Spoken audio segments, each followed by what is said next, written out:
It was Christmas afternoon when Nathaniel Blackwood walked through his front door and heard something impossible. Laughter, real laughter, the kind that bubbles up from a child's belly when joy is so pure it can't be contained. The kind he thought died 18 months ago on Route 2 when a drunk driver ran a red light and took his wife before the ambulance could arrive. Nate stood frozen in the marble entryway of his Silicon Valley mansion. His briefcase slipped from his fingers and hit the floor with a dull thud. He didn't pick it up, couldn't move, because in 18 months, through 8 failed nannies and 7 desperate therapists and countless nights of screaming that shattered the darkness, he had never heard that sound. His sons, laughing. The sound drifted from the living room, warm and light and impossible, like sunlight breaking through storm clouds, like hope when you'd forgotten what hope felt like. His heart hammered against his ribs. Each breath felt too shallow. He moved toward that sound like a man approaching a mirage in the desert, terrified that one wrong step would make it vanish into the air it came from. When he reached the doorway and looked inside, what he saw brought him to his knees. But this story doesn't start here. It starts 5 days earlier. 5 days that changed everything. Tuesday morning arrived the way every morning had arrived for 6 months. With destruction, glass shattered in the kitchen. Then another crash, sharper, closer the sound of ceramic meeting tile at a high velocity. Jasper's voice rang out commanding and cold. For a 3-year-old, shouting something that made what was left of the household staff wince and look away. Felix screamed in response, that high-pitched wail that used to make neighbors call the police, convinced someone was being murdered in the tech billionaire's mansion on the hill. Nate lay in bed, staring at the ceiling, watching the morning light creep across the white paint. His body felt weighted down, limbs too heavy to move, like gravity had increased overnight just for him. This used to be when Kate would slip through the door with coffee, humming something soft while she poured her hair, still damp from the shower, smelling like lavender and vanilla. She'd kiss his forehead, make him smile before his feet touched the floor, make him believe the day ahead would be good. He reached across the mattress. The sheets on her side were cold, empty. 18 months and his hands still searched out air for her every morning, still expecting warmth and finding nothing. Downstairs, something else broke, louder this time, the sound of something heavy hitting the wall. He finally forced himself up, dressed in yesterday's shirt that he'd thrown over the chair, and descended the curved staircase like a man walking to his own execution. The kitchen looked like a war had been fought and lost. Cereal scattered across the granite countertops like casualties. Milk pooling on the imported Italian hardwood floors. Bowls abandoned wherever they'd been thrown or dropped or hurled in rage. Orange juice dripping steadily from the edge of the kitchen island, forming a small sticky puddle that would stain if he didn't clean it soon. He wouldn't clean it soon. And there next to the keys, someone had left behind in their hurry to escape, sat a folded piece of paper. Nate didn't need to read it. He already knew what it would say. He'd read 7 variations of the same letter over the past 6 weeks. For Blackwood, I'm so sorry. I tried. I really did. But I can't do this anymore. Your sons need more help than I can give them. Please don't contact me. Sarah. Or maybe Susan. Or Sandra. He couldn't remember anymore. They all blurred together after the first 5, their faces becoming interchangeable, their promises all the same, before they inevitably broke them. He opened the drawer beside the sink. The one that used to hold Kate's handwritten recipes cards with her looping script detailing how to make the boys' favorite meals, notes to herself about allergies and preferences. Now it held resignation letters. 8 of them, a drawer full of people who'd looked at his sons and decided that leaving was easier than staying, that their own peace of mind was worth more than 2 broken little boys who needed them. He placed the newest letter inside with the others, closed the drawer with a soft click that somehow felt louder than a slam, more final than rage. The twins were in the playroom, or what used to be a playroom before it became something else. Something darker, something that looked more like a battlefield than a place where children were supposed to play and learn and grow. Jasper sat on the demolished couch, arms crossed over his small chest, watching him with eyes too old for his face. Kate's eyes. That same shade of green that used to look at him with love, with joy, with the kind of warmth that made everything else in the world fade away. Now they looked at him with something colder, harder, like he'd already learned at 3 years old that people leave and love is temporary and trust is for fools. Felix stood by the bookshelf, pulling books down one by one, letting them hit the floor. The thick hardcover books made satisfying thuds that echoed through the room.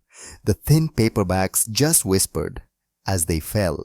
But he kept pulling, kept dropping, mechanical, empty, like he was trying to make the world as messy on the outside as it felt on the inside. She left, Jasper said. Not a question. A statement of fact, just another adult who'd promised to stay and then walked away. Nate nodded once, not trusting his voice. Good. Jasper's voice was flat as glass, devoid of emotion. She yelled too much anyway. Because you bit her, Jasper, on the arm, drew blood. But his son shrugged. No remorse, no guilt, no understanding that biting people was wrong. Just cold acceptance that this was how the world worked now. People came. People promised to stay. People made you hope just a little bit. And then people left. Better to make them leave fast than to get attached. Nate looked at them, really looked at them, Jasper with his mother's face, and a heart that had frozen solid the day Kate died, ice forming around it in self-protection. Felix with his own stubbornness, twisted into rage so deep he'd forgotten how to speak without screaming, how to interact without destroying. Two tiny boys who'd learned that love meant loss, so they'd stopped letting anyone close enough to hurt them again. His phone buzzed in his pocket. Work. A meeting in an hour. Another day of pretending he had his life together while his home crumbled around him, while his sons turned into strangers, while everything Kate had built fell apart. He grabbed his briefcase, kissed both boys on the head even though Jasper went rigid as stone, and Felix flinched away like the kiss burned. And he walked out the door into the cold December morning, leaving them with no one, because there was no one left to leave them with.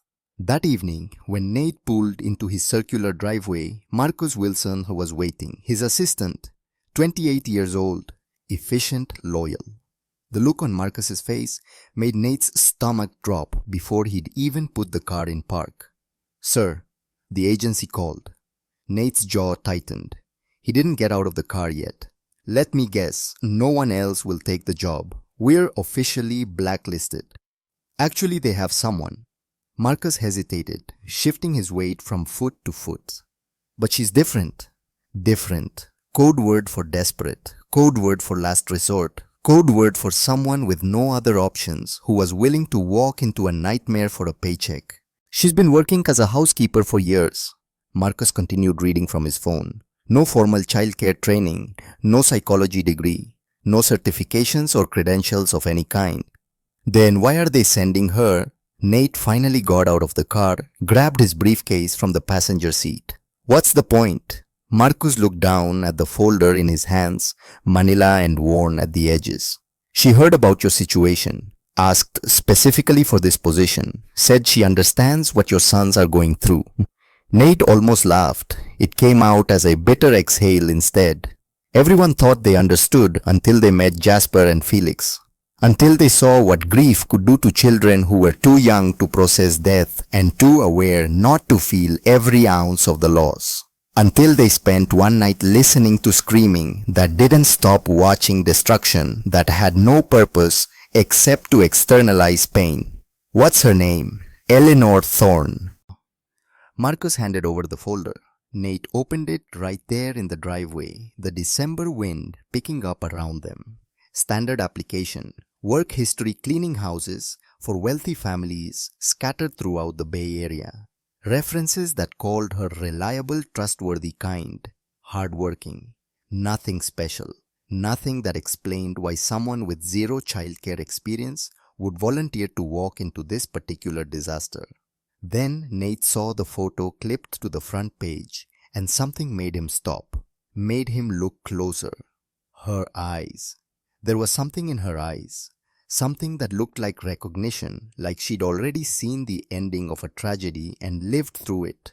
Raw grief that hadn't scabbed over yet. Fresh pain that still bled if you pressed too hard. The kind of sorrow you couldn't fake, couldn't put on for sympathy. The kind that lived in you. Sir, Marcus's voice pulled him back to the present. Should I schedule the interview? Nate stared at the photo. Eleanor Thorne, 28 years old according to the birth date on the application. Brown hair pulled back into a simple ponytail. No makeup, no jewelry, no attempt to present herself as anything other than exactly what she was. Just a woman with haunted eyes who'd asked to work in a house where children were dying inside. Something wasn't adding up. The pieces didn't fit together. Yes, he heard himself say, still looking at those eyes in the photograph. Tomorrow morning, 9 o'clock. Marcus nodded and turned to leave, then paused. Sir, for what it's worth, I have a good feeling about this one. You had a good feeling about the last three. I know, but this one's different. I can't explain it. After Marcus left, Nate stood in his driveway as the December wind picked up, staring at Eleanor Thorne's face in the photo. Housekeepers didn't look like that, didn't have eyes that carried that much weight, that much history. Didn't specifically request positions with traumatized children when they could work anywhere else for anyone else in any house where the job would be easier. Who was she? And why did looking at her photo make something in his chest tighten with an emotion he couldn't name, something that felt dangerously close to hope? The doorbell rang at exactly 9 o'clock. Not a minute early, not a minute late. Punctual. Nate's stomach twisted. He'd barely slept, kept thinking about that photo, those eyes, the way they looked like they'd already read the last page of this story and knew how it ended. He'd spent hours in the dark trying to figure out why someone would volunteer for this, what possible reason she could have. He opened the door. Eleanor Thorne stood on his doorstep in a simple white blouse and dark pants. Both pressed carefully but worn soft from years of washing, the fabric thin at the elbows, the hem of the pants slightly frayed. She carried one small duffel bag, just one, and a leather-bound Bible that looked like it had been read so many times the cover was separating from the spine, the pages soft and thin as tissue paper. But it was her face that made him pause. She wasn't wearing that fake bright smile most people wore when they met him. That artificial cheerfulness that said, I can handle anything, before reality proved otherwise. Wasn't trying to look confident or put together or like she had all the answers. She just looked steady, calm, like she'd already made peace with whatever was about to happen, like she'd walked through fire before and knew she could survive it again. Mr. Blackwood, she said quietly. Her voice was softer than he'd expected, gentler, the kind of voice that didn't need to be loud to be heard. Come in. But she didn't move yet, just stood there, looking up at his house.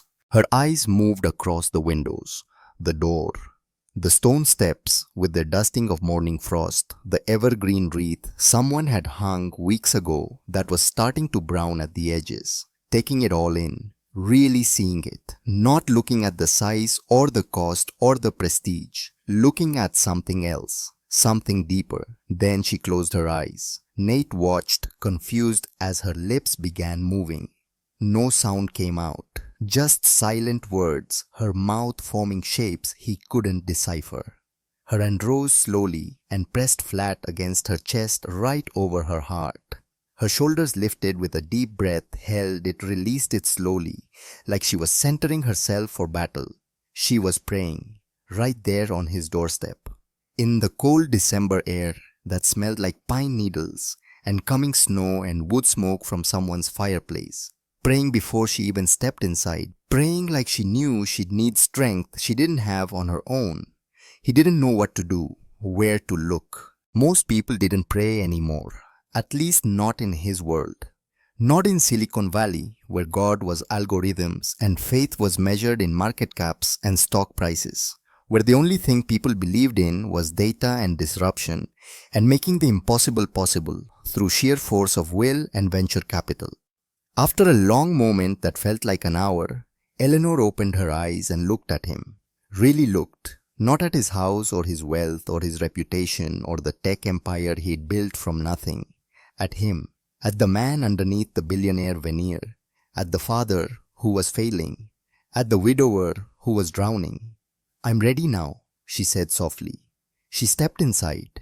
Nate led her through the marble foyer, past the curved staircase down the hall to his study, gestured to one of the leather chairs across from his mahogany desk, started to give his usual speech about the twins, the job, what to expect, the speech he'd given 8 times before to 8 different nannies who all eventually quit. But Eleanor spoke first. "Mr. Blackwood, can I ask you something before we begin?" He paused, settling into his own chair. "Of course. How did your wife die?" The question hit him square in the chest like a physical blow knocked the air from his lungs. Most people avoided it, danced around it, pretended not to know even though it had been in every newspaper from San Francisco to New York, every tech blog, every business journal. Silicon Valley mourns tech CEO's wife dies in tragic accident. "Car accident," Nate said. His voice came out flat, controlled, the way he'd practiced saying it 1,000 times. "Route 2, 18 months ago. The boys were barely 2 years old." Eleanor's face went very still. Something flickered behind her eyes. Pain, recognition, memory. Something deeper he couldn't identify, something that looked like her own ghost had just walked into the room. "And you've been carrying this alone since then?" Not a question, a statement of observed fact. Nate felt something crack in his chest, a fissure opening up in the wall he'd built so carefully. This woman he'd known for 30 seconds had just spoken the truth no one else dared to say, that he'd been drowning for 18 months and everyone was too polite to mention it, too uncomfortable to acknowledge it, too busy to notice. "I've tried everything," he heard himself admit. Words he'd never said out loud before, not to his therapist, not to his board, not to Marcus. Therapists, specialists, nannies with every credential imaginable, child psychologists with decades of experience. Nothing works. My sons are... He stopped, hated the words, but needed to say them, needed someone to understand. "They're destroying everything. 8 people have quit. Some lasted 3 days. One didn't make it past breakfast. I don't know what else to do. I don't know how to reach them. I don't know how to save them." Eleanor was quiet for a moment. The silence stretched but didn't feel uncomfortable. She wasn't rushing to fill it with platitudes or promises. Just thinking, really considering his words. Then she leaned forward slightly. Her eyes were so gentle it hurt to look at them, like staring into the sun, like looking at something too beautiful and too sad to bear. "Can I be honest with you, Mr. Blackwood? Please, God, please. I need honest. I don't think your sons are out of control," she said softly. "I think they're drowning, and drowning people fight the hardest against the hands trying to pull them up because they don't trust anyone anymore. They've learned that everyone eventually lets go. Everyone eventually disappears. So why grab the hand at all?" Nate stared at her. 6 therapists with PhDs and decades of experience and published papers and prestigious positions hadn't been able to articulate what this housekeeper just did in one sentence, hadn't been able to see what she saw instantly. "There's a difference between fixing and healing," Eleanor continued. Her voice stayed gentle but firm, like she was speaking truth that couldn't be argued with. "Fixing is about making things easier for us, making the screaming stop, making them behave, making them fit into the box we think they should fit into. Healing is about making things whole for them.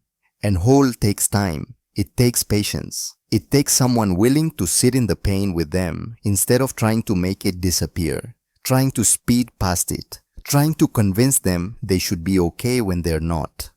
"I can give you 1 week," Nate said, his standard offer, his safety net, the only way he could protect himself from hoping too much.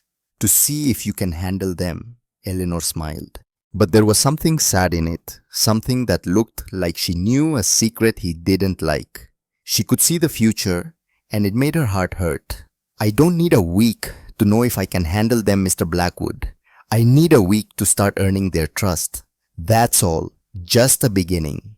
Before Nate could respond, a crash came from upstairs. Loud, deliberate. The sound of something heavy hitting the floor. Then Felix's scream, the one that meant someone was about to get hurt or hurt themselves, trying the one that preceded destruction. Nate closed his eyes briefly. That's them. I know, Eleanor said quietly.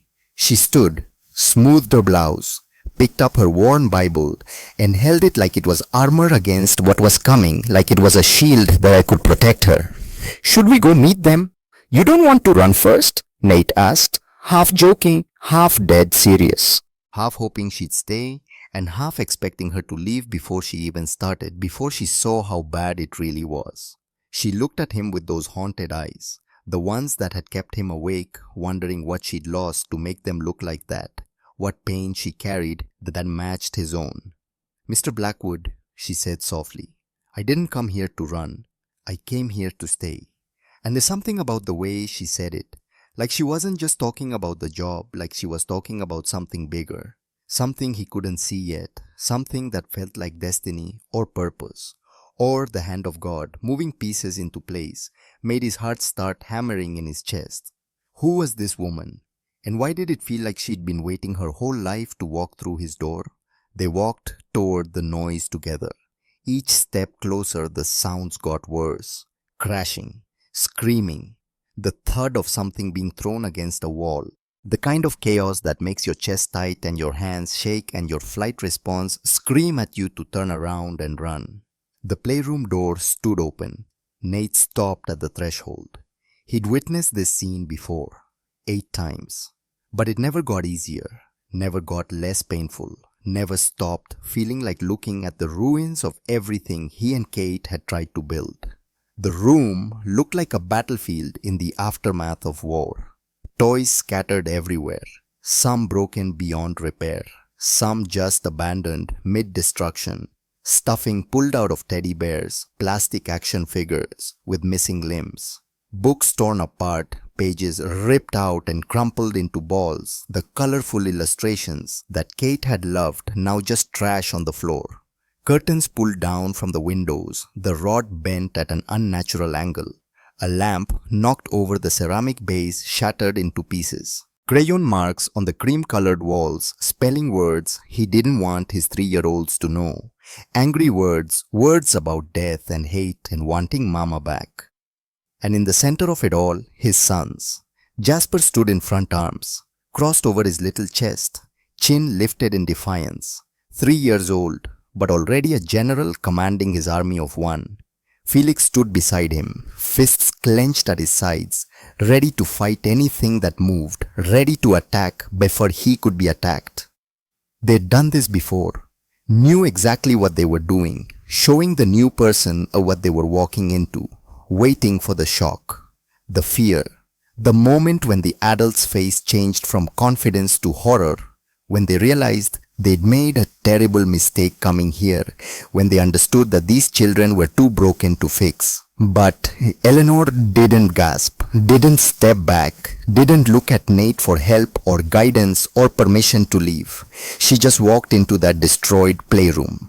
Slowly, carefully, looked at the torn books, the marker on the walls, the 2 small faces, daring her to judge them, to condemn them, to confirm what they already believed about themselves. And then she smiled. Not a fake smile, not nervous or forced or plastered on to hide fear. A real smile, warm and genuine and full of something that looked impossibly like understanding, like she just walked into something beautiful instead of something broken beyond repair. "What are you smiling at?" Jasper demanded. His voice was suspicious, sharp, defensive. "At you too," Eleanor said simply, like it was the most obvious thing in the world. "We're not cute." Felix snapped his small hands, still clenched into fists. "We're horrible. Everyone says so. We heard them. The nannies talk. They say we're monsters, that we're broken, that nothing can fix us." Eleanor tilted her head slightly, considering them, really looking at them, not at the destruction around them, but at them. Then everyone must not be looking very closely. The twins exchanged confused glances. What kind of trick was this? What kind of game was she playing? Everyone else had come in with false confidence that crumbled within hours. What made her different? Then Eleanor did something that stopped them both cold, something none of the other nannies had done. She knelt down, got down on her knees on that messy floor, not caring about her pressed pants or the debris or the way it would look. She sank to their level, eye to eye, equal, not looking down at them but meeting them where they were. She looked at Jasper first, really looked, like she could see past the crossed arms and defensive stance to the scared little boy underneath the child who was terrified of being hurt again. Then at Felix, past the anger and clenched fists to the pain that made him want to hit everything, to the sorrow that had nowhere to go except out through violence. "You are not too much," Eleanor said quietly, each word deliberate, each word landing like truth they had never heard before. "You are not too broken, and you are not unlovable." The words hung in the air like a benediction, like a prayer, like something sacred entering a space that had been profane. Jasper's arms dropped slightly. His face shifted. Something flickered in those two old eyes, something that looked almost like hope, dangerous and terrifying and painful. "You don't know us," he whispered, his voice small and young and so desperately wanting to believe her. "Not yet," Eleanor agreed, her voice steady and sure. "But I'd like to, if you'll let me." Felix opened his mouth. Nate recognized it immediately. The pre-scream breath, the one that meant 6 hours of screaming, was about to start, the kind of screaming that made your ears ring and your soul hurt. The sound that had made 3 nannies quit on their first day, that had made one run out of the house in tears. But before the sound could rip from his throat, before the scream could start, Eleanor did something unexpected. She started humming, low, gentle, an old melody, the kind that sounds like safety and home, and someone's arms wrapped around you on a cold night telling you everything will be okay, even when you know it won't be, even when the world is ending, even when nothing makes sense anymore. She rose slowly, still humming, and began picking up toys one at a time. No rush, no urgency, no lecture about cleaning up or behaving better or being good boys. Just a steady movement, and that soft, unafraid sound filling the broken room, filling the spaces where love used to be. Felix's mouth stayed open, but no scream came. The twins just stared, frozen in confusion, and something else, something they'd forgotten, existed. Interest, curiosity, a tiny spark of trust. Nobody had ever hummed before. Nobody had ever just started cleaning without yelling first, without demanding they help, without making them promise to be good, to be better, to be different than they were. "I think this room is messy," Eleanor said softly between notes. "Because your hearts are messy, and that's okay, that's completely okay. Messy hearts just need time and patience to heal, not punishment, not lectures, not people telling them to hurry up and be okay. Just time, just presence, just someone willing to sit with them in the mess."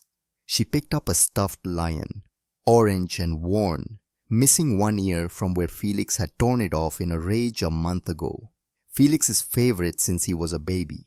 The one Kate used to read bedtime stories, to the one she'd hold up and make talk in a silly voice that made Felix giggle.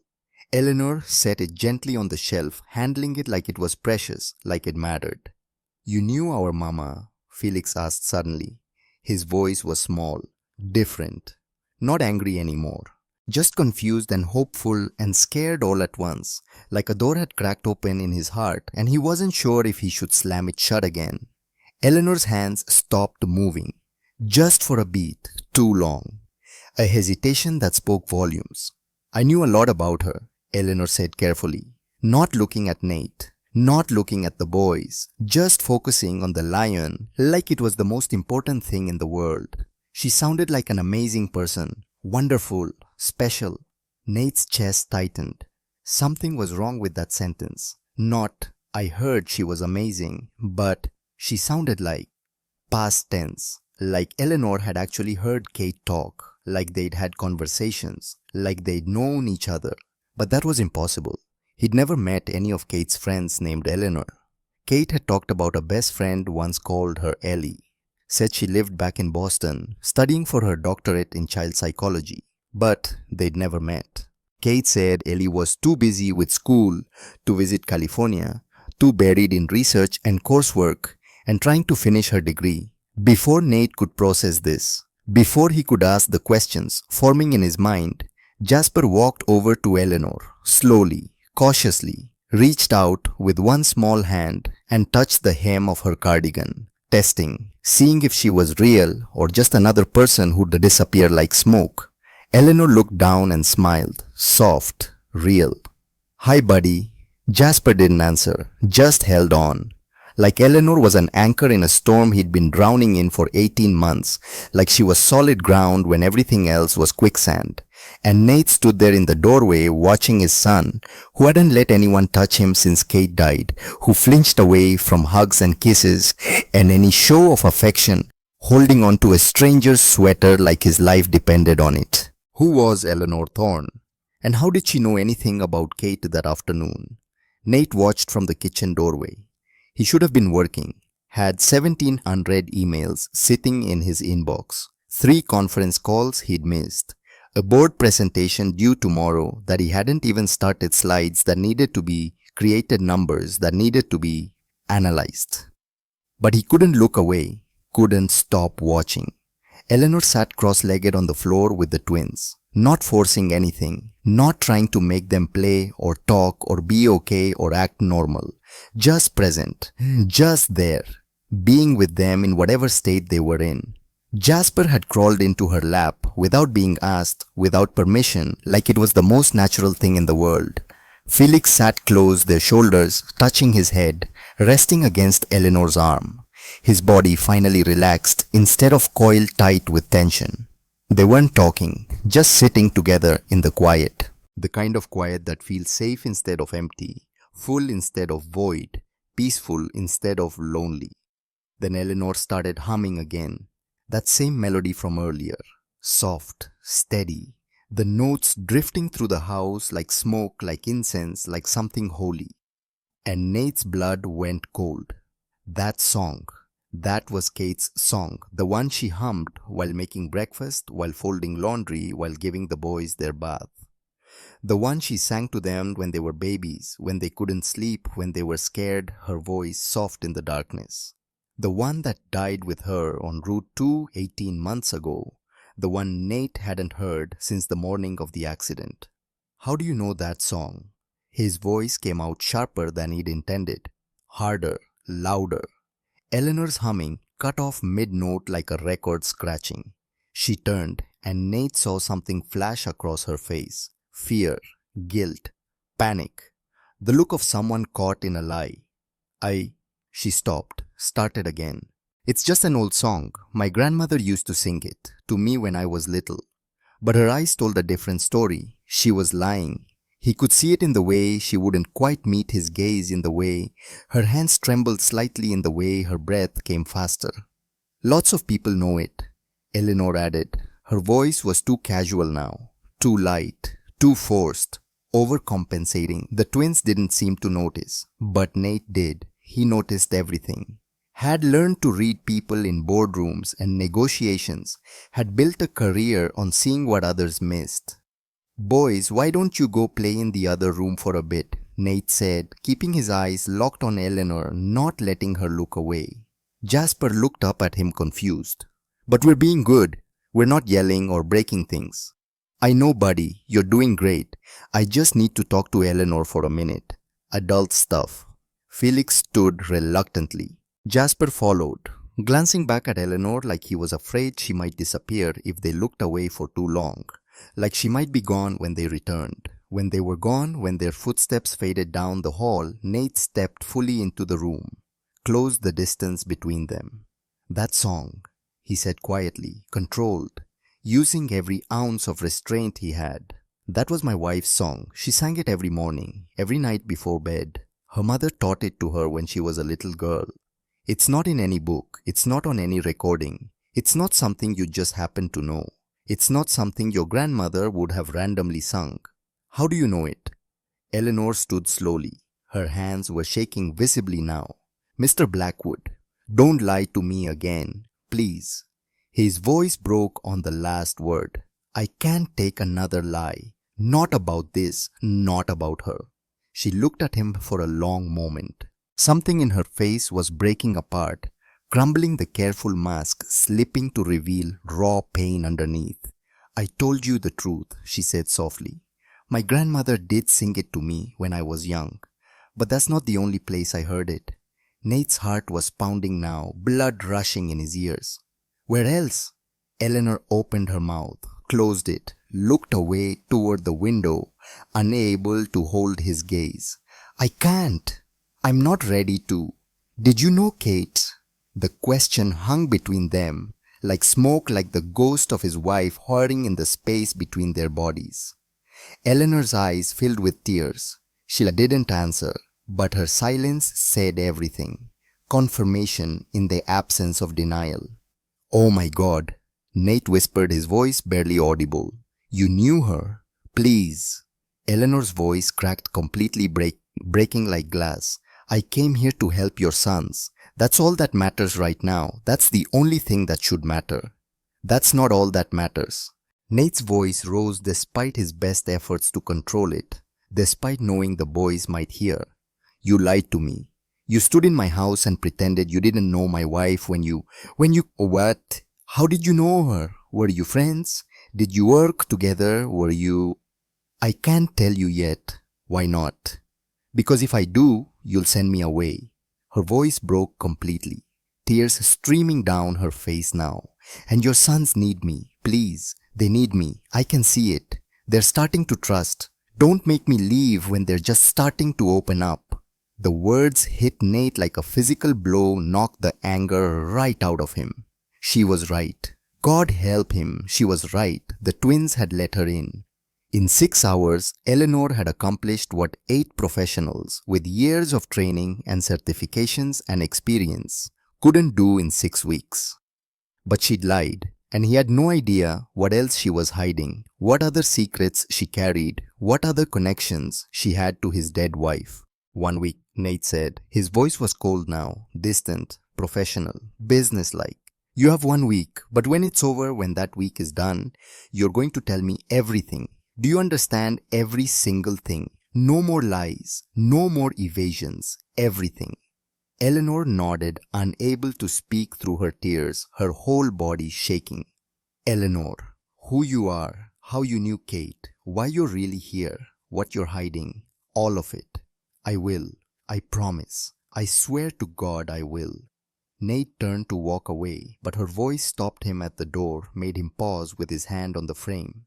Mr. Blackwood. He looked back without turning around, couldn't bear to face her fully. Your wife, Eleanor whispered, her voice breaking with emotion, with grief that sounded fresh. She talked about you all the time, about how much she loved you, about how lucky she felt to have found you, about how you were her person, her home, her everything, about how she'd never been happier than she was with you and the boys. Nate's throat closed up completely. You're talking like you knew her well. I did. Eleanor wiped her eyes with shaking hands. Better than you think, better than I should admit right now. Then why won't you tell me? Because I'm scared, she admitted, raw, honest, vulnerable. I'm scared you'll hate me when you know the truth. I'm scared you'll look at me the way I've looked at myself in the mirror every morning for 18 months. Like I'm the reason everything fell apart. Like I'm the one who destroyed your family. And before Nate could respond, before he could ask what the hell that meant, Jasper appeared in the doorway. His small voice was worried, fragile, afraid. Eleanor, are you leaving? Eleanor dropped to her knees immediately, faster than Nate had ever seen her move. Nobody. I'm staying. I promise. Promise. I promise with my whole heart I'm not going anywhere. Not today. Not tomorrow. Not for a whole week. Maybe longer if your daddy says it's okay. Jasper ran to her, wrapped his small arms around Eleanor's neck with a fierceness that made Nate's chest ache. And Nate watched this woman, this stranger who somehow wasn't a stranger, who knew his wife's song, who carried secrets about Kate, hold his son like she'd been doing it her whole life. Like she already knew exactly how tight Jasper needed to be held to feel safe. Like she'd learned it from someone who'd held these boys before. Like she'd learned it from Kate. Who was Eleanor Thorne? And what was she so afraid to tell him Nate couldn't sleep? Again. The third night in a row, maybe the fourth, he'd lost count. Kept replaying Eleanor's words in his head like a song stuck on repeat. She talked about you all the time. Past tense. Like Eleanor had sat with Kate over coffee or wine, had conversations with her. Long conversations. Intimate conversations. Knew her well enough to hear her talk about her husband, about her marriage, about her life. He got up at midnight. The house was dark and quiet, everyone else asleep or pretending to be. Then he heard movement downstairs, soft sounds drifting up through the ventilation system. He walked down slowly, carefully, avoiding the spots on the stairs that creaked. Found Eleanor in the kitchen, making tea, a ceramic mug, sitting on the counter, steam rising from the kettle. She had her back to him, humming that song again under her breath, barely audible but unmistakable. And Nate watched, really watched, the way she opened the cabinet on the left, not the right where most people kept dishes. The left, the specific cabinet where Kate always kept the boys' special plates, the ones with the painted animals that had been Kate's grandmother's, passed down through generations. Eleanor didn't hesitate, didn't search, didn't open the wrong cabinet first and then correct herself. Just reached up and pulled them down like she'd opened that cabinet every morning for years. Then she cut strawberries from the fridge, pulled them from the drawer where they'd been sitting. Small pieces, tiny, smaller than anyone would normally cut fruit for a 3-year-old. Because Felix had choked once when he was 2 and Kate never forgot. Never served whole strawberries again. Always cut them small, always watched when the boys ate them, paranoid about another choking incident. And when Eleanor arranged fruit on a plate, clearly planning tomorrow's breakfast, preparing in advance, she made them into shapes. A circle for Jasper, perfect and unbroken. A star for Felix, 5 points carefully arranged.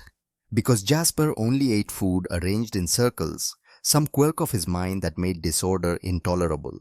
And Felix loved the stars had since he was a baby, would point at them in the sky and laugh. Small things, tiny details, things a housekeeper wouldn't know, things a stranger couldn't possibly guess, things you'd only know if someone told you, if someone who loved these boys shared their secrets with you. You know how they like their breakfast, Nate said from the doorway. Eleanor jumped, nearly dropped the knife, caught it at the last second, spun around, hand pressed to her chest, eyes wide. Mr. Blackwood, I didn't hear you. I'm sorry I couldn't sleep. I was just... You cut the strawberries small for Felix, Nate interrupted quietly, keeping his voice level despite the emotions churning in his gut. Because he chokes. Because he choked once when he was 2 and it terrified Kate, stayed with her, made her cautious, forever after. Eleanor's face went pale, color draining like water. I just thought it would be safer. And you arrange Jasper's food in circles and Felix's in stars because that's the only way they'll eat. Because Jasper needs order and Felix loves space and stars and anything that reminds him of nighttime when Kate used to take them outside to look at constellations. Eleanor set down the knife with trembling hands. Didn't deny it. Couldn't deny it. How long did you know my wife, Eleanor? She didn't answer. Just stood there with tears building in her eyes, making them shine in the dim kitchen light, making them look like glass about to shatter. Because you don't just know things about Kate. You know things about my sons. Private things, daily things, intimate things. Things I never told you. Things no one would know unless... Nate's voice cracked despite his control, despite his determination to stay calm. Unless they'd been here before. Unless Kate told them. Unless they were close. Very close. Unless they were... Please. Eleanor whispered the word barely audible. Not yet. I'm not ready. Richie, my sons are upstairs sleeping peacefully for the first time in 18 months. And I don't even know who you really are. I don't know why you're here. I don't know what you want. Eleanor wiped her eyes, roughly smearing tears across her cheeks. I'm someone who wants to help them heal. That's all. That's the only thing I want. That's not enough anymore. It has to be, for now. Please. Nate stepped closer, close enough to see the pain etched into every line of her face, the exhaustion, the grief that mirrored his own. Were you Kate's friend? Eleanor's breath hitched. She looked at him with so much pain in her eyes it was almost impossible to hold her gaze like looking directly into the sun. Yes, she finally whispered the word breaking as it left her lips. I was her friend. How close? Very close. The closest, like sisters. Then why lie? Why not tell me from the beginning? Why pretend you didn't know her when you walked through that door? Eleanor's tears fell freely, now dripping off her chin onto her shirt. Because I was afraid. I was terrified.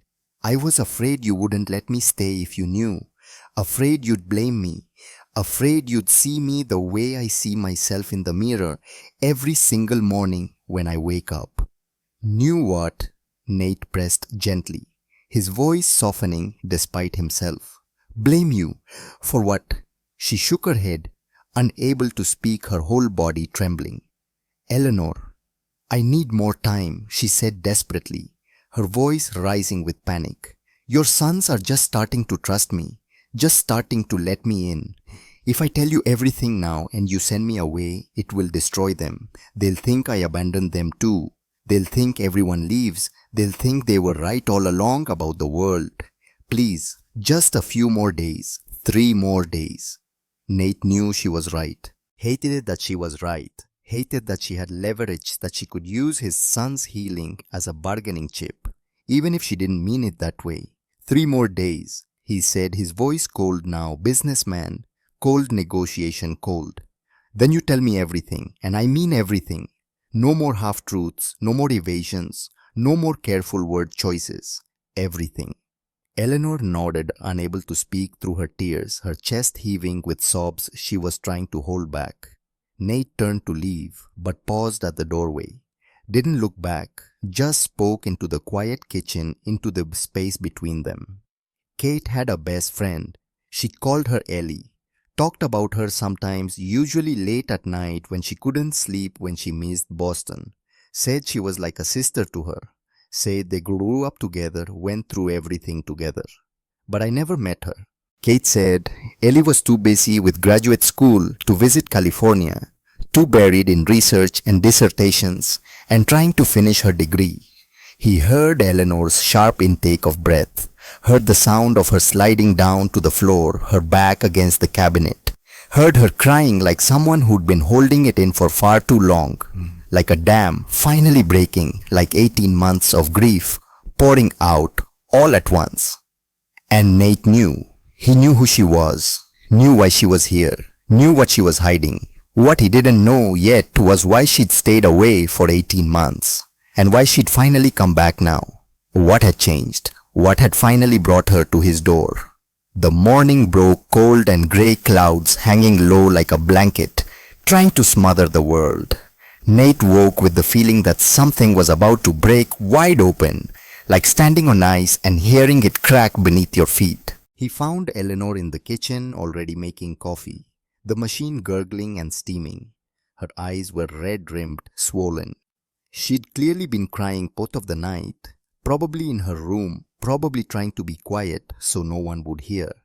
Morning, she said quietly, not meeting his gaze, focusing on the coffee like it was the most important thing in the world. Morning. They moved around each other in silence, a careful dance of people who'd said too much and not enough, who knew too much and not nearly enough. Then Nate's phone buzzed on the counter, the vibration loud in the quiet. He looked at the screen and felt his stomach drop, felt bile rise in his throat. What's wrong? Eleanor asked, seeing his face change, seeing whatever expression he couldn't hide. He turned the phone toward her without a word. A news article. The headline screamed across the top in bold black letters. Tech billionaire's new nanny sister died in same crash that killed his wife. The story was everywhere. Google News, Twitter trending, tech blogs, local San Francisco news sites. Someone had leaked it. dug into Eleanor's background and sold it to every outlet that would publish every journalist hungry for a story, every editor looking for clicks. Margaret, Nate said flatly, his voice hard. Has to be. She's the only one bitter enough to do this. The only one with enough motive. Margaret Grimsby, the housekeeper he'd fired 2 months ago for incompetence and for speaking to the press about his family after signing an NDA. She'd been with them for 12 years, thought that gave her immunity, thought she couldn't be touched. When he let her go, she threatened him, said he'd regret it, said he'd pay for humiliating her. Now she was making good on that threat. Eleanor sank into a chair, her face draining of color, going white as paper. This makes everything worse, doesn't it? For any custody issues. For Vivian will use it. Nate confirmed, already thinking 3 steps ahead, already seeing how this would play out in court. Kate's mother. Her lawyer will absolutely use this. They'll say you're unstable, that you came here to ease your guilt, not help the boys, that I'm exposing my sons to someone with unresolved trauma about their mother's death, that I'm using them as part of some sick grief therapy experiment. Maybe they're right, Eleanor whispered, her voice hollow. Maybe I am unstable. Maybe I shouldn't be here. Stop. Nate's voice was firm, harder than he meant it to be. You came here because Kate asked you to. I know that now. You came because you made a promise, because you love these boys even though you just met them. That's the truth. That's what matters. But the damage was spreading like wildfire, like gasoline on flames. By noon, 3 reporters had called the main house number, somehow getting past the gatehouse, somehow getting the private line. By afternoon, a news van sat outside the security gates, cameras pointed at the house like weapons, like they were under siege. Eleanor wanted to hide, to disappear like she had for 18 months after the accident, to pack her single bag and vanish before she made things worse, before she destroyed this family, the way she destroyed her own. But then Jasper found her sitting in the kitchen, head in her hands, shoulders shaking with silent sobs. Eleanor, are you sad? Eleanor looked up, trying to smile, trying to be strong for him. Failing. She just nodded, unable to speak past the lump in her throat, unable to pretend anymore. Is it because people are saying mean things about you? How do you know that Daddy was on the phone with someone? We heard him yelling. He never yells. Jasper climbed into Eleanor's lap like it was the most natural thing in the world, like he'd been doing it his whole life instead of just 2 days. But we know the truth. You're good. You make us feel safe. That's what matters. That's what Mama would say matters. That's what the truth is. Felix appeared in the doorway and joined them, wrapping his small arms around Eleanor from the side, squeezing tight. When kids at our old playgroup were mean to us after Mama died, when they said we were weird or scary, Mama said, people who don't know you can't hurt you. Only people you love have that power. So those reporters don't matter, because we love you and you love us, and that's what's real. Eleanor held them both close, these wise little souls, teaching her the lessons she needed most, giving her strength when she had none of her own. Your mama was very smart. Eleanor whispered, her voice thick with tears. The smartest person I ever knew. She was. Jasper agreed, his voice matter of fact. And she would want you to stay. We heard Daddy say, you are her best friend. That means your family. And family doesn't leave just because things get hard. Family stays. That's what family means. Eleanor buried her face in Jasper's hair and cried. But this time the tears felt different. Not just grief and guilt. Something else mixed in. Something that felt almost like healing, like maybe she could forgive herself someday, like maybe she deserved a second chance. That evening, Nate made a decision, called his PR team, issued a statement defending Eleanor, explaining her relationship with Kate, telling the truth before the media could twist it any further, before the narrative got away from them completely. The statement was simple and direct. Eleanor Thorne was Catherine Blackwood's closest friend. They were like sisters. When my wife died 18 months ago, I lost my partner. My sons lost their mother, and Eleanor lost someone she considered family. Eleanor came to our home not as a stranger, but as someone who loved Kate deeply and wants to honor her memory by caring for the family she left behind. Any suggestion otherwise is false malicious and motivated by personal vendettas rather than concern for my children's welfare. The story ran the next morning. Eleanor Thorne, the best friend who kept her promise. The tide began to turn. Public sentiment shifted like wind changing direction. People understood grief, understood loyalty, understood the bond between women who were sisters by choice rather than blood. But the real battle was still coming. The war hadn't even started yet, because that afternoon another car pulled up to the gates, a silver Mercedes, California plates, sleek and expensive and ominous. Vivian Ashford had arrived, and she was ready for war. Thursday afternoon, 3:15 p.m. Nate saw the Mercedes through the window and felt his entire body tense, every muscle coiling, like he was preparing for combat. He'd been expecting this, dreading it, but hoping he'd have more time to prepare, more time to build their defense. Vivian Ashford, Gates' mother, a woman who'd never forgiven him for taking her daughter away from Boston, away from family, away from everything she'd known, who'd blamed him for Kate's death from the moment it happened, had said at the funeral in front of everyone that if Kate had stayed in Boston where she belonged, where she was supposed to be, she'd still be alive. The doorbell rang, harsh, insistent. Nate answered it himself, didn't make her wait, didn't play games. Vivian stood on his doorstep in black. She always wore black now. Had been wearing it for 18 months, like she was in perpetual mourning, like she'd never take it off. 55 years old, but looked older, worn down by grief that had curdled into something harder, something that looked more like rage than sadness. Vivian, Nate said carefully, keeping his voice neutral. Nathaniel. Her voice was cold, clipped, each syllable sharp as glass. I'm here to see my grandsons. I assume you won't prevent a grandmother from seeing her own flesh and blood. Of course not. Come in. She swept past him into the house, her eyes already scanning, cataloging, finding fault. She'd always been good at that, finding the flaws, the cracks, the ways things weren't good enough, weren't up to her standards. Where are they?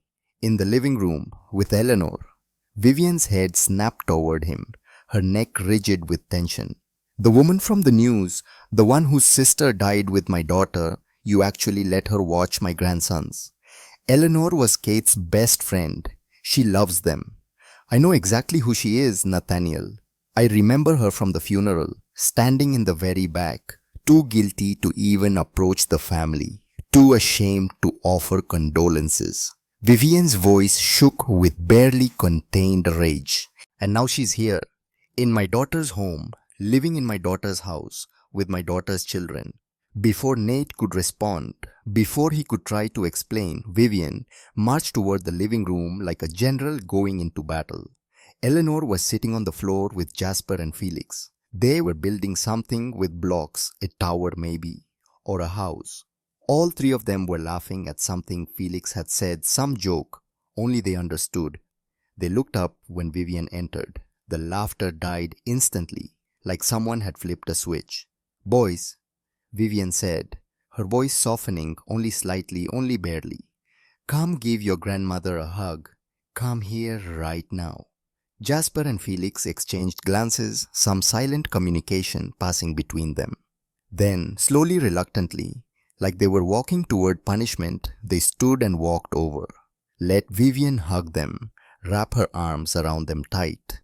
But their bodies were stiff, uncomfortable, unnatural. Vivian noticed immediately. Her face tightened, lips pressing into a thin line. And who is this? She looked at Eleanor with eyes like ice, like winter itself. Who exactly are you? Eleanor stood slowly, wiping her palms on her pants. I'm Eleanor Thorne, Mrs. Ashford. I work here. I'm helping care for the boys. Work here. Vivian's voice dripped with disdain, with contempt. As what exactly? What are your qualifications? I'm a housekeeper. I'm helping with general care. A housekeeper with no childcare credentials, watching my traumatized grandsons.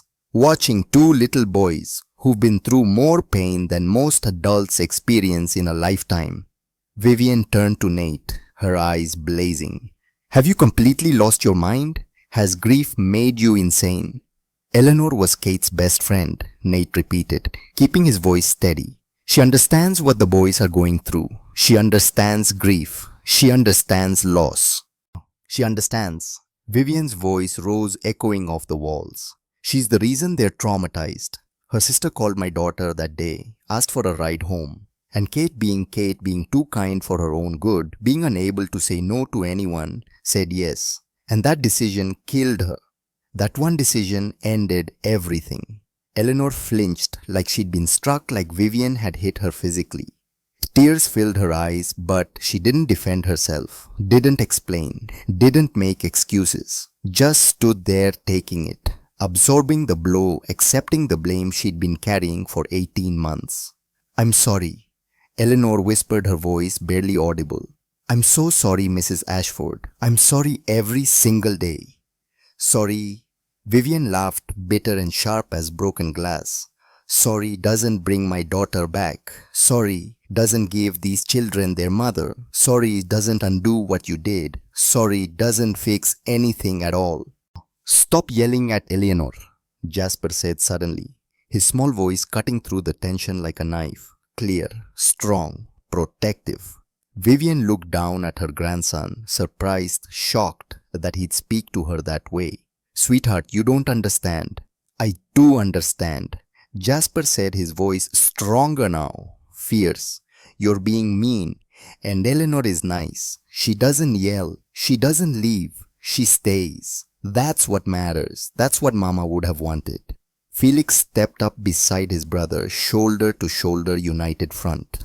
We like Eleanor. She makes us feel safe. She tells us stories about Mama. Good stories that make us remember Mama being happy instead of just sad. Stories about when Mama was young and silly and made mistakes and laughed. Vivian's face crumpled, the anger melting into something else. Something that looked like her own pain. She looked at Nate with something like desperation in her eyes. You see, they're already too attached to her. This is unhealthy, dangerous. They need professional help, not someone playing at being their nanny out of guilt. Not someone using them to feel better about herself. I'm not playing, Eleanor said quietly, finding her voice. And I'm not here out of guilt. I'm here because I loved Kate. And I love these boys. That's the truth. You loved her. Vivian's voice shook, the whole foundation of her rage trembling. Then where were you for 18 months? Where were you when these children were screaming every night? When Nathaniel was going through 8 nannies in 6 weeks? When I was calling, begging for help? Where was all this love then? The question landed like a bomb in the center of the room. Eleanor's face went white as paper. She opened her mouth, but no words came out, nothing but a small sound of pain. That's what I thought, Vivian said coldly, triumphantly. She turned to Nate, dismissing Eleanor entirely. I'm calling Child Protective Services tomorrow morning. First thing. And my lawyer. This environment is not safe. These children need proper care from qualified professionals, not experiments in grief therapy by unqualified strangers who are trying to absolve their own guilt. Vivian, please. I've already spoken with Harold Grimsby. She continued, cutting him off. Harold, Margaret's husband. Of course, the revenge plot coming into focus. He's preparing papers for an emergency custody evaluation. You have until Monday to prove this household is stable and appropriate for children. If you can't, and I don't believe you can, I'll file for full emergency custody. I'll take them to Boston where they belong, where they should have been all along. She walked toward the door, her heels clicking on the marble floor, then paused. Looked back at Eleanor one more time, really looked at her, saw the tears, the pain, the genuine anguish. You may think you're helping, Vivian said quietly, her voice softer now, but no less cutting. But all you're doing is prolonging everyone's pain. Those boys need to move on from their mother, to heal properly, not to be reminded constantly of what they lost, of who they lost. They need to forget so they can heal. That's what real love would do. The door closed behind her with a soft click that somehow sounded louder than a slam, more final than rage. The room stayed silent for a long moment, everyone frozen in place. Then, Eleanor sank onto the couch, her face in her hands, shoulders shaking with sobs. She couldn't hold back anymore. Jasper and Felix climbed up beside her immediately, instinctively, one on each side like bookends, not saying anything. Just there, small bodies pressed against hers like anchors, keeping her from drifting away. Nate stood in the doorway, his mind already racing 3 steps ahead, already seeing the battlefield, already knowing this would be the fight of his life. 3 days. Vivian had given them 3 days to prove this was working before she took his sons away, before she destroyed what was left of his family. And he had no idea how to fight a grieving grandmother with unlimited resources and a lawyer who had his own axe to grind his own reasons for wanting Nate to fail. "I should go," Eleanor said quietly, her voice muffled by her hands. "I'm making everything worse. This is my fault. If I leave, Vivian won't have grounds to—" "No," Jasper said fiercely, grabbing Eleanor's arm with both hands. "You can't leave. You promised." "But Mrs. Ashford is right. I don't have any credentials. I'm not qualified to—" "You're the only one who stayed," Felix interrupted, his voice small but determined. "Everyone else left. All of them. But you stayed. That makes you more qualified than anyone. That makes you the most qualified person in the world." Eleanor looked at Nate, her eyes asking a question. She couldn't voice, asking for permission, asking for guidance, asking if she should go. "You're not going anywhere," Nate said firmly, his voice leaving no room for argument. "Not if the boys want you here. Not if you're helping them heal. We'll figure this out." "But the custody hearing." "We'll figure it out," he repeated, trying to sound more confident than he felt. "Together, all of us, as a family." But even as he said it, Nate felt the walls closing in, felt the trap tightening. Vivian had leverage. 8 failed nannies on record that any lawyer could use. No credentials for Eleanor that any judge would question. And Eleanor's connection to the accident gave Vivian ammunition she'd use without hesitation, without mercy. They had 3 days to prove a family was forming here. 3 days to show that healing was happening. 3 days before everything fell apart. Friday morning arrived with a tension thick enough to cut, heavy enough to suffocate. Today, Dr. Patricia Winters was coming.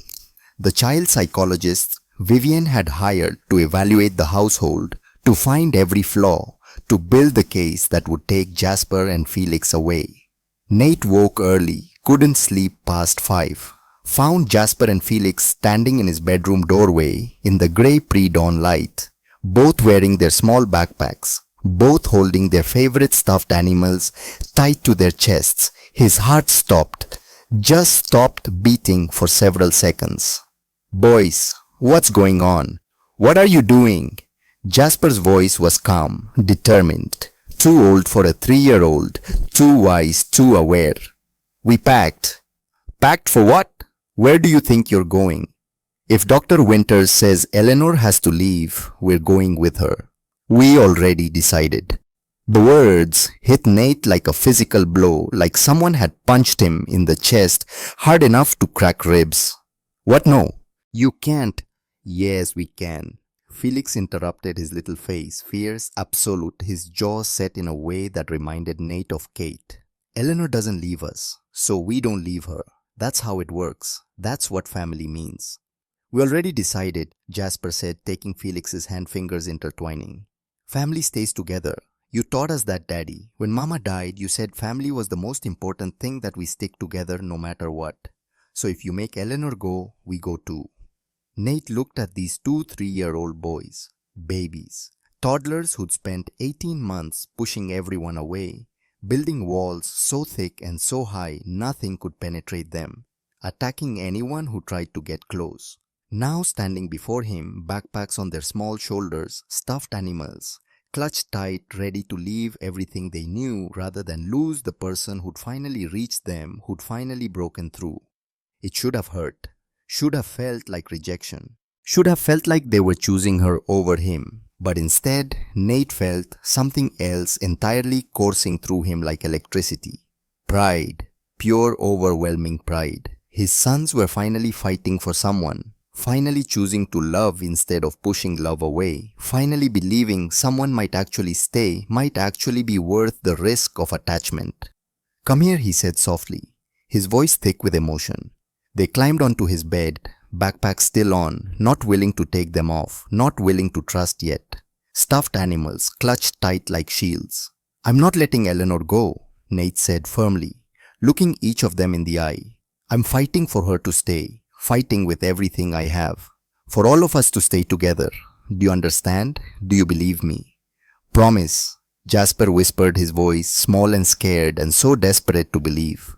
"I promise with my whole heart, with everything I am." Felix studied his face with those sharp eyes he'd inherited from Kate, eyes that could see through lies, that could detect insincerity. "Then we'll unpack. But if you break your promise, Daddy, we're using these backpacks. And we know how to call a taxi now. We looked it up on your phone. It should have been funny. 3-year-olds threatening to run away, claiming they knew how to call taxis, acting like they could survive on their own. But Nate had never been more serious in his life, had never felt more respect for two tiny humans. "I won't break my promise," he said solemnly, holding out his pinky finger the way Kate used to do. "Eleanor is family now, and family doesn't leave. Ever. That's a rule, an unbreakable rule." The boys hooked their pinkies with his, but they didn't unpack the backpacks, just set them carefully by the door, just in case, just to be safe, because they'd learned the hard way that promises could be broken. Patricia Winters arrived at exactly 9 o'clock, not a minute early or late. Mid-50s gray hair, pulled into a severe bun, carrying an expensive leather briefcase that probably cost more than most people's monthly rent. She was Vivian's weapon, hired to find every flaw, every crack, every reason why Nathaniel Blackwood was an unfit father, why these boys needed to be removed for their own safety.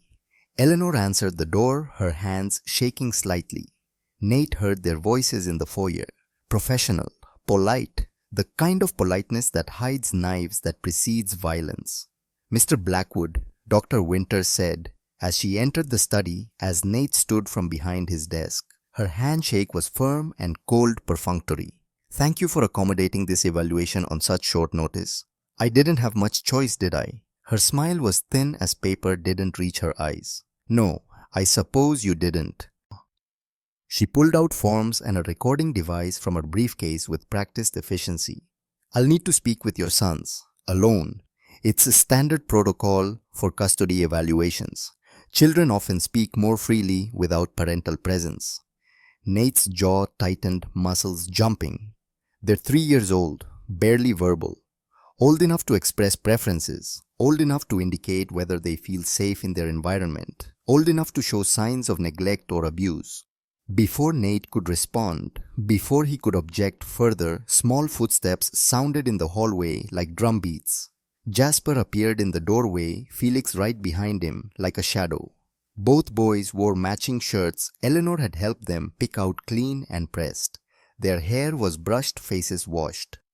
They looked normal, healthy, nothing like the wild screaming children who destroyed 8 nannies' confidence in 6 weeks. "Are you the doctor, lady?" Jasper asked directly, no fear in his voice. "Doctor." Winters' face softened slightly, the professional mask slipping just enough to show something human underneath. "I am. My name is Dr. Winters. I'm here to talk to you boys about how things are going at home, about whether you feel safe and happy." "Okay," Jasper said simply, like this was normal, like he had adults asking him these questions all the time.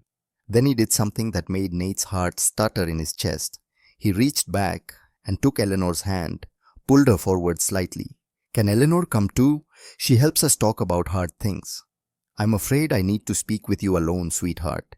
It helps children talk more honestly when adults they know aren't in the room listening, when they don't have to worry about hurting anyone's feelings." Jasper considered this seriously, his face scrunched in thought, then nodded slowly. "Okay, but I'm going to tell you the truth anyway. Eleanor taught us that telling the truth is always better than hiding, even when the truth is scary or hard. even when people might not like what you say. Dr. Winters raised an eyebrow, interest flickering in her eyes. Did she now? That's very wise advice. The evaluation lasted 2 hours that felt like 2 years. Nate paced in his study like a caged animal, wearing a path in the expensive rug.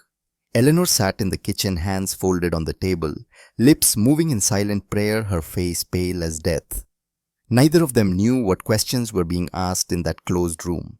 What innocent answers from 3-year-olds might be twisted into evidence against them.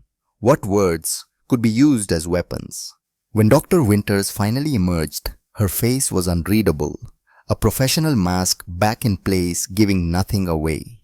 "I'll have my preliminary report ready by Monday morning," she said to Nate at the door, tucking her briefcase under her arm, "for the hearing." And Nate couldn't keep the desperation from his voice. "What did you think? How are they? I don't discuss my findings before they're submitted to the court. I'm sure you understand." She paused, her hand on the doorknob, seemed to consider something. "Though I will say your sons are remarkably articulate for their age, very clear about what they want and need, very aware of their own emotions."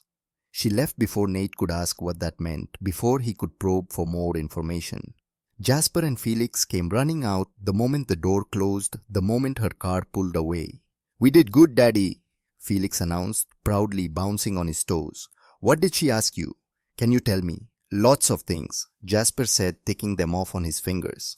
"If we like living here, if we feel safe, if anyone hurts us or yells at us or scares us, if we're scared of anything, if we want to live somewhere else, if we love you, if we love Eleanor." "And what did you say?" Nate asked, kneeling down to their level.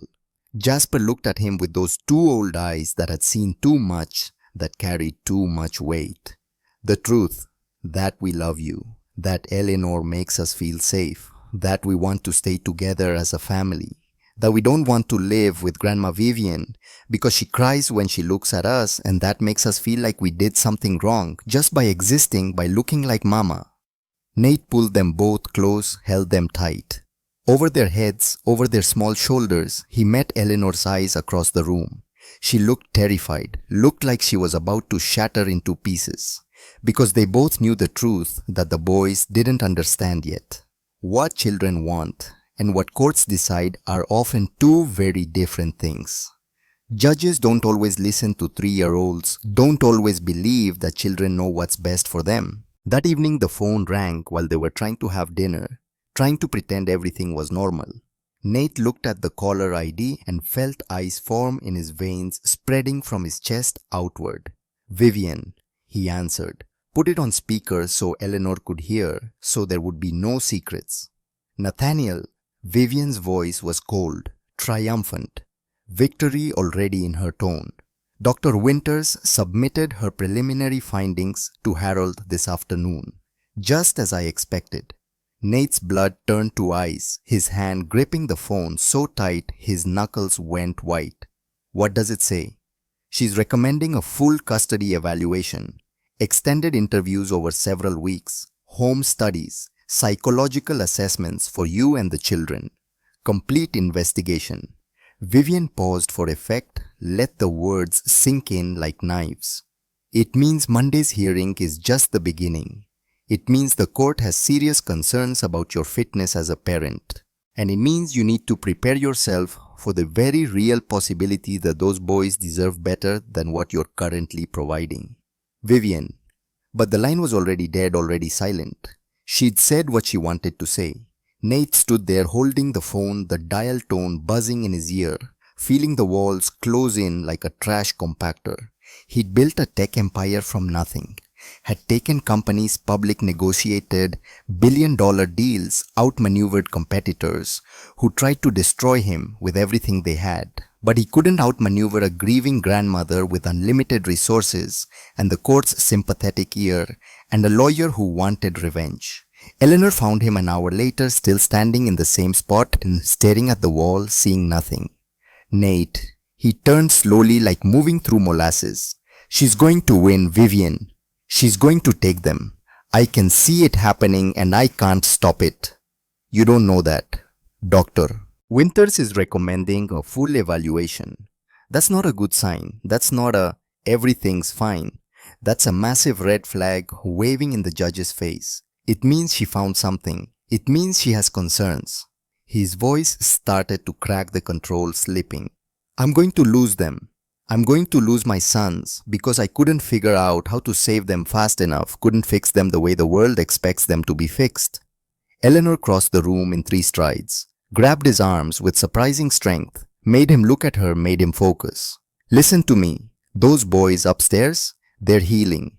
Actually healing, not just pretending. They're smiling. They're eating full meals. They're sleeping through the night. They're talking about their mother without breaking down, without destroying things. That's not nothing. That's everything. That's what matters. But I hired someone with no credentials. You hired someone who loves them. Eleanor interrupted fiercely, her voice rising with passion. Someone who shows up every single day. Someone who sits in their pain instead of trying to fix it, trying to rush them through grief. Someone who's teaching them that love doesn't end just because people die, that their mother's love is still real, even though she's gone. That matters more than any credential. That matters more than any degree hanging on a wall. It won't be enough for the court. It won't be enough for the judge. Then we make them see it, Eleanor said, her voice blazing now with determination, with fire. Monday at that hearing, we show them what family really means. Not credentials or degrees or perfect circumstances or checking boxes on some form, but people who choose each other, who stay when it's hard, who love when it hurts, who don't give up. Nate looked at her. This woman who'd walked into his disaster of a life 5 days ago and somehow made it bearable. Who'd kept a promise to a dead friend, who'd faced her own guilt and pain and fear to save 2 little boys she'd never met before.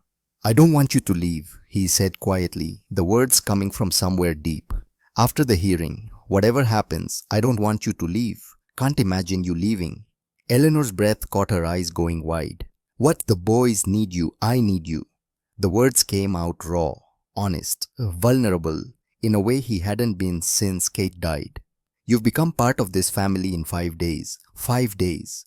And I can't imagine going back to what we were before you came. Can't imagine this house without you in it. Nate, I know it's complicated. I know we're still figuring everything out. I know there are things you haven't told me yet. But you've changed us, changed me, changed everything. And whatever happens Monday, I want you to know that. I need you to know that. Eleanor's eyes filled with tears that caught the light. I'm not going anywhere. No matter what happens Monday, no matter what the court says, I made Kate a promise 18 months ago. I'm finally keeping it now. What was the promise? Eleanor took a deep breath, steadying herself. She made me swear that if anything ever happened to her, I'd take care of her family. We were drinking wine one night, having one of those deep conversations you have when you think you have forever, when death is an abstract concept that happens to other people. And she said, Ellie, promise me if something happens to me, you'll love my family like I love them. You'll take care of them. And I laughed, told her not to be morbid, but she was serious. She made me swear. So I swore. Then 18 months ago when she died, I broke that promise. I stayed away because you couldn't face, the boys couldn't face what my one mistake had cost everyone. Couldn't face being in this house where she should still be living. Nate shook his head, reached out and took her hand. Eleanor. But I'm here now and I'm not leaving. Not because of guilt, not just because of a promise, but because I love those boys. Because I'm starting to believe that maybe Kate knew something I didn't. Maybe she knew that someday when you all needed someone the most, I'd finally be brave enough to show up. They stood there in the quiet study, the house settling around them, 2 broken people trying to piece each other back together, trying to build something new from the ruins of what was lost. And upstairs, Jasper had his ear pressed against the heating vent again, listening to every word through the ductwork, already planning what he and Felix would do. Because sometimes the smallest people fight the hardest battles. And these 2 little boys had already decided Eleanor was family. And family doesn't leave, not if they had anything to say about it.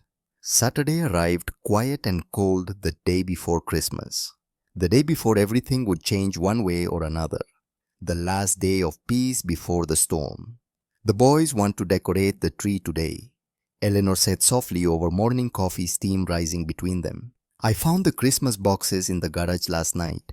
If that's okay, if you're ready. Nate's chest tightened, old pain mixing with new hope. Those are Kate's decorations. I packed them away after she died. Couldn't look at them without falling apart. I know, but maybe it's time. Maybe the boys need to see that we can remember her without it destroying us every time. That memories can be sweet instead of just painful. They brought the boxes up together, carried them carefully like they held something precious and fragile. Set them in the living room where the bare tree stood waiting. Bought weeks ago out of obligation but never decorated because the act hurt too much, because touching those ornaments meant touching Kate's memory. Jasper and Felix came running when they heard the rustle of boxes opening the crinkle of tissue paper. Christmas decorations.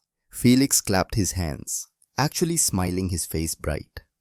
Eleanor knelt beside the first box, opened it like she was unwrapping treasure. Inside were ornaments wrapped in tissue paper like artifacts, each one precious, each one a memory, each one a piece of Kate that still existed in the world.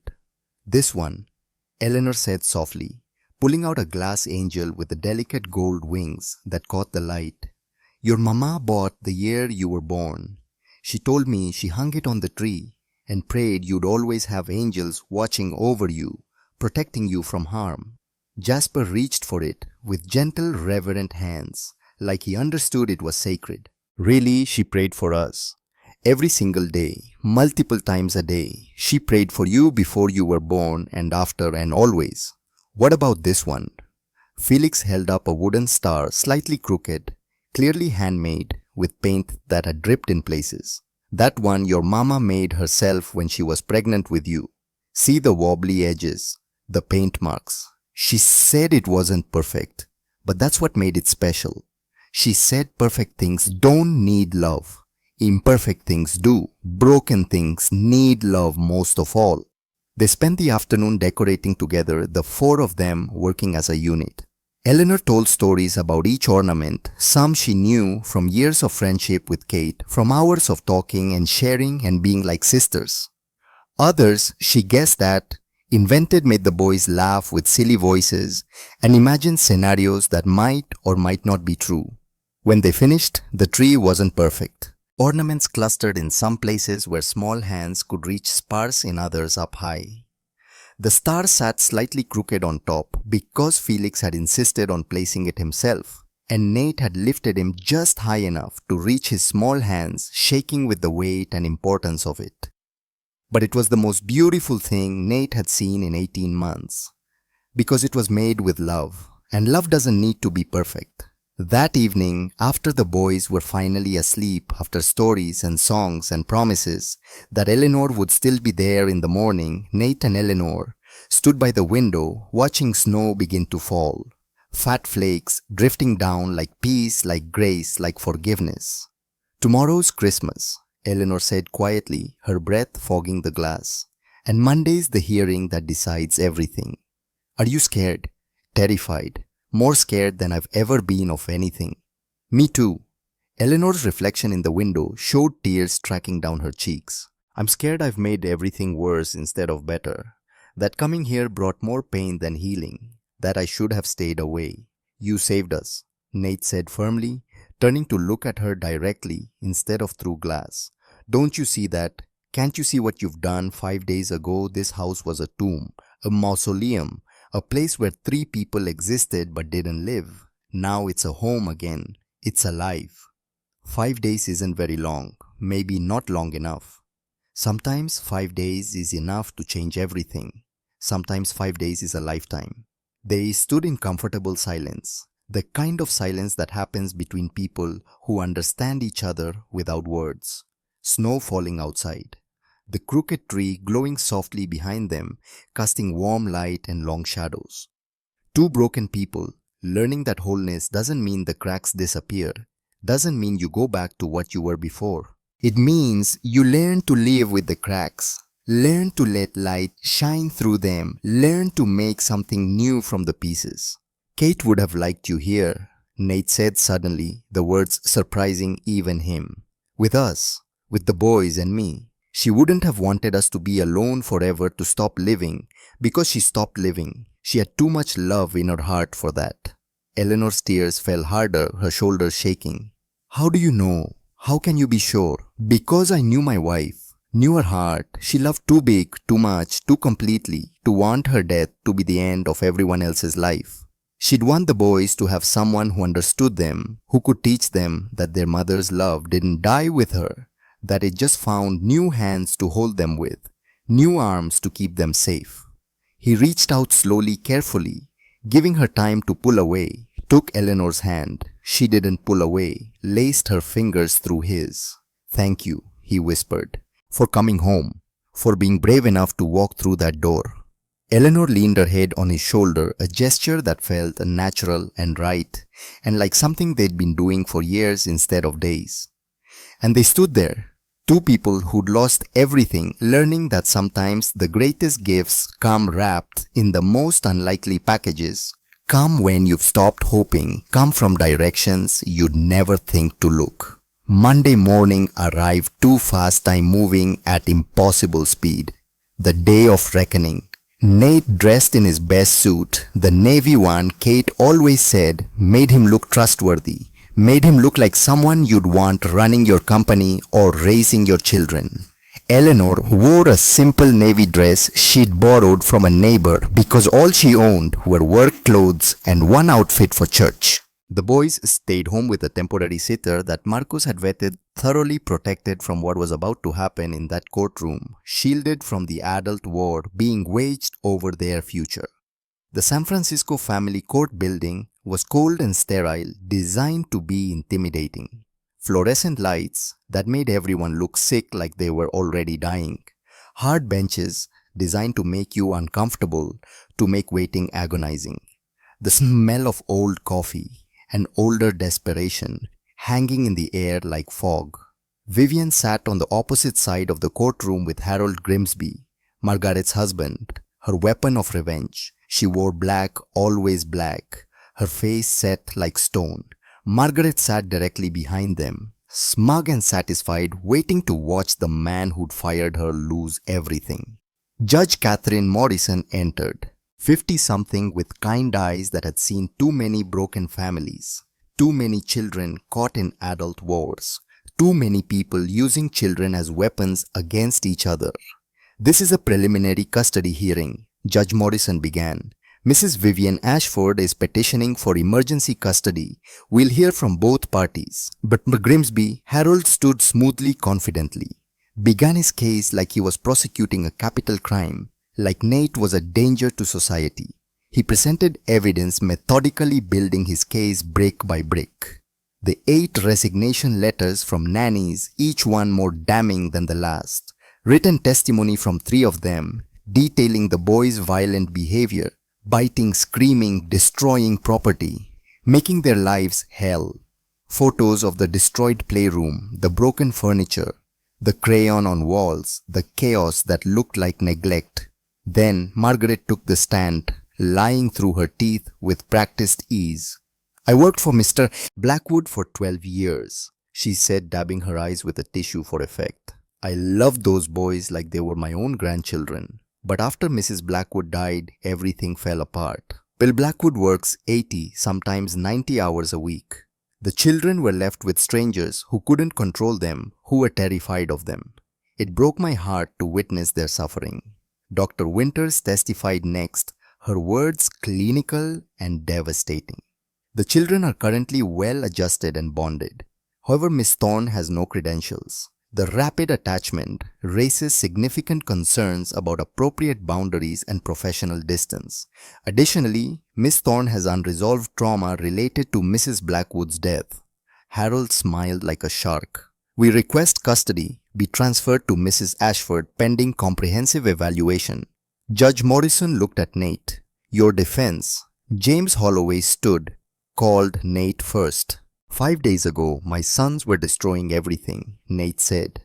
Now they laugh, they eat, they sleep, they're healing because of Eleanor.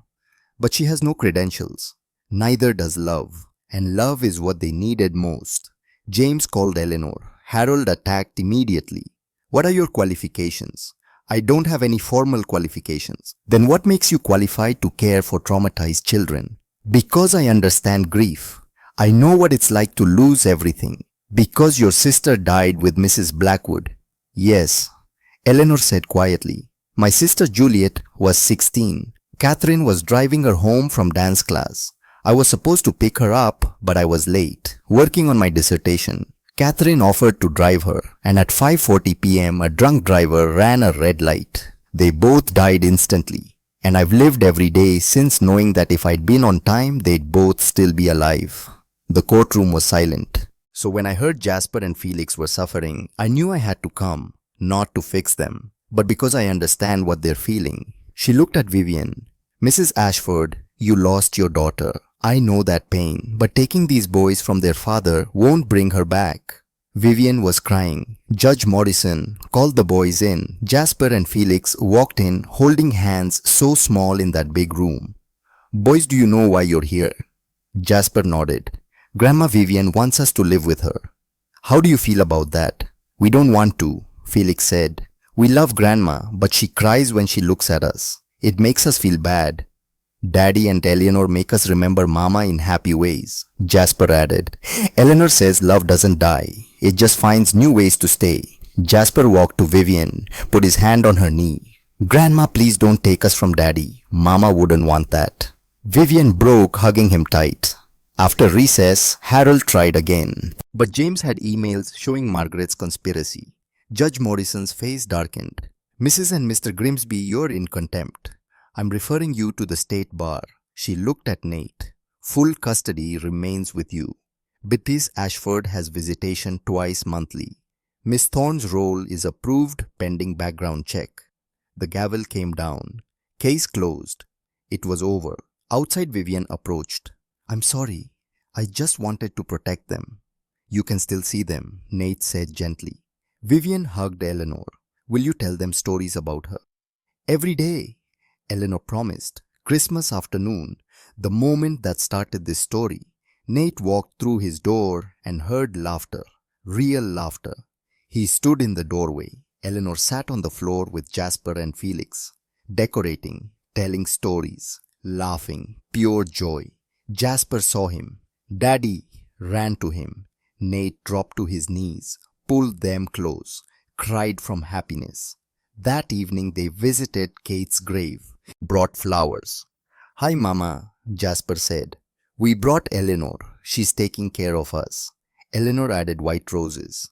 I kept my promise. Nate touched the stone. Thank you for sending her. The community center was packed. Eleanor received the Citizen Hero Award. I'm not a hero, Eleanor said in her speech. I'm someone who lost people she loved. But Jasper and Felix taught me that love doesn't end when people die. It just changes shape. The applause was deafening. Christmas Eve again. 1 year since Eleanor arrived. They decorated the tree together. Same ornaments, easier hands, lighter hearts. Did Mama really send you? Jasper asked. What do you think? I think she did. She saw we were sad and sent someone who knew how to help. Eleanor held them close. Nate watched. This family formed from broken pieces. This home alive again. He put his arm around Eleanor. She leaned into him. Merry Christmas. Outside snow fell. Inside 4 people who'd survived sat together. A family bound by choice. Jasper looked at the crooked star. Perfect things don't need love. Imperfect things do. We're pretty imperfect, Felix observed. That's okay because we have lots of love. Eleanor thought about that first day, walking up terrified, praying for courage. She thought she was coming to save Jasper and Felix, but they'd saved her too. Taught her that broken things can heal, that families are built by showing up, by staying, by choosing each other. Thank you, Nate whispered, for staying. Eleanor took his hand. Thank you for letting me. They sat as the boys dozed off. Eleanor sent a silent prayer upward. Thank you for loving them enough to bring me back. I'll keep your memory alive. In stories, in laughter, in the way these boys love. Rest easy, your sons are healing. And so am I. Snow continued falling, covering scars, making space for growth.